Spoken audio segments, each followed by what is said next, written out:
విశాఖపట్నంలోని ఎస్పీజీ గ్రౌండ్లో ఆడదాం ఆంధ్ర క్రీడా పోటీలు జరుగుతున్నాయి.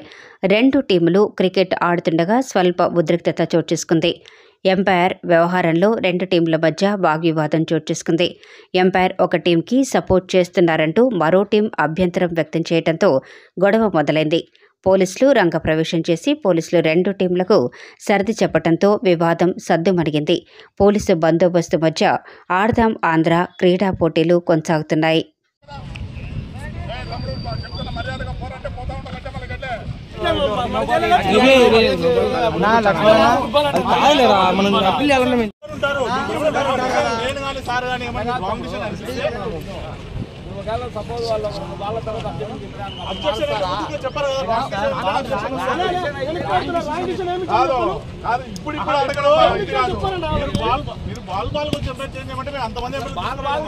వాళ్ళ